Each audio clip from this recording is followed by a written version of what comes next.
है कि बीजेपी एकमात्र ऐसी पार्टी है जिसमें वंशवादी परिवारों की राजनीति नहीं होती।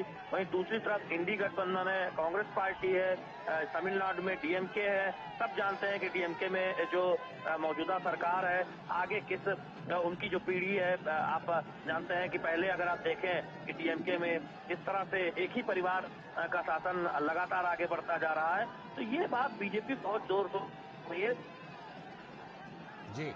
जो पारदर्शी शासन के साथ तमिलनाडु को आगे ले जाना चाहती है। तो वहीं दूसरी तरफ वंशवादी परिवार वाले दल है जो दरअसल अपने परिवार को आगे ले जाना चाहते हैं। तो दो ऐसे मुद्दे हैं जिस पर हम देख रहे हैं कि न केवल तमिलनाडु बल्कि पूरे दक्षिण भारत में और यूं कहें कि पूरे भारत में बीजेपी उस मुद्दे को बहुत जोर शोर से जनता के सामने रख रही है कि देखिए, एक तरफ भारतीय जनता पार्टी है जिसके लिए देश पहले है, वहीं दूसरे जो दल है, जो विपक्षी दल है, जो उनकी जो राजनीति है वो परिवार बचाने की राजनीति है। तो ये बहुत बड़ा मुद्दा हम देख रहे हैं कि तमिलनाडु में भी भारतीय जनता पार्टी से जोर शोर से उठा रही है कि देखिए, इन दलों के खिलाफ जो एंटी इनकम्बेंसी है वो स्पष्ट दिखाई देती है और यही वजह है कि बीजेपी को लगता है कि वो विकल्प के तौर पर तमिलनाडु की जनता की पहली पसंद बन सकती है। और इसी वजह से प्रधानमंत्री नरेंद्र मोदी के इतने दौरे हम देख रहे हैं तमिलनाडु में और दक्षिण भारत में लग रहे हैं। और साथ ही साथ भारतीय जनता पार्टी का फोकस इस बार बहुत है दक्षिण भारत के राज्यों में, क्योंकि बीजेपी को लगता है कि 2019 की जो सीट संख्या है दक्षिण भारत में, उसमें काफी बढ़ोतरी की जा सकती है, क्योंकि एक जन समर्थन मिलता हुआ दिखाई दे रहा है। प्रधानमंत्री नरेंद्र मोदी की लोकप्रियता जबरदस्त है, ये तस्वीरें भी दिखाई दे रही हैं। बीजेपी के पास एक ऊर्जावान प्रदेश अध्यक्ष भी है तमिलनाडु में, तो निश्चित तौर पर बीजेपी को लगता है कि उससे एक माहौल बना है। स्थितियां ऐसी हैं कि तमिलनाडु में न सिर्फ खाता खुलेगा बल्कि बीजेपी एक विकल्प के तौर पर उभरेगी।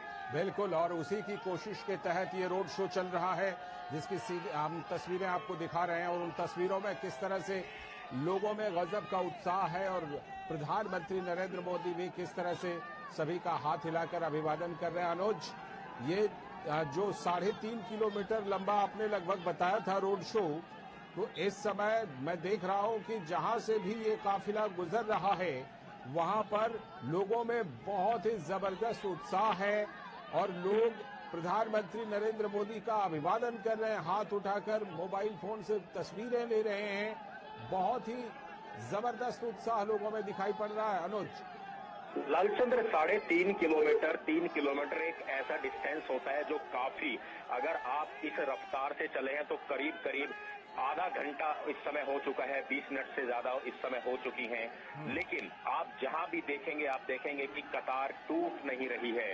लोग जो हैं उतनी ही संख्या में हर जगह खड़े हैं और कई बार हमने देखा है कि प्रधानमंत्री का जो काफिला है उसको कई बार तेज गति से चलाना पड़ता है, लेकिन आज इस इतनी भीड़ के चलते आज काफिले को धीमी गति से इसलिए चलाया जा रहा है ताकि हर किसी व्यक्ति का जो एक इस समय उनकी उम्मीद है कि वो अपने नेता को देख सके, करीब से देख सकें, तो शायद प्रधानमंत्री नरेंद्र मोदी अपनी रफ्तार को कम करते हुए जनता के बीच में चल रहे हैं। दोनों तरफ महिलाएं हैं, बुजुर्ग हैं, बच्चे हैं और हमने तो कई बच्चों के हाथों में ऐसी तस्वीरें देखी हैं जो प्रधानमंत्री नरेंद्र मोदी का पोर्ट्रेट बनाकर लेकर आए हैं। हमने कई ऐसे युवाओं को देखा है जो पोर्ट्रेट बनाकर ला रहे हैं। तो देखिए, ये सबसे एक बड़ी बात है। प्रधानमंत्री नरेंद्र मोदी गुजरात के रहने वाले, प्रधानमंत्री नरेंद्र मोदी चुनाव बनारस उत्तर प्रदेश से लड़ते हैं।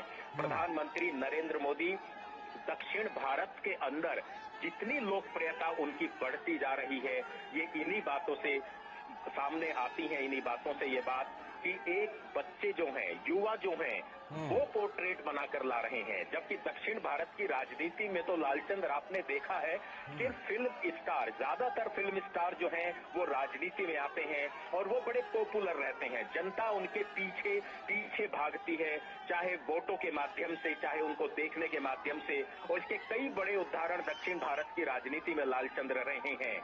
लेकिन प्रधानमंत्री नरेंद्र मोदी का अगर आप बैकग्राउंड और इतिहास देखें, ना किसी फिल्मों से है, ना किसी इसी तरीके से है, बल्कि संघर्ष से सत्ता तक पहुंचने का उनका इतिहास रहा है। गुजरात से बनारस तक पहुंचे, वहां से जीते, उसके बाद दक्षिण भारत के अंदर जो लोकप्रियता दिखाई दे रही है, ये उनकी नीति और नियतों की वजह से है। सरकार नीतियां बहुत बनाती है, योजनाएं बहुत बनाती हैं, लेकिन सबसे बड़ा सवाल है कि वो आम जनता तक कितनी पहुंचती हैं।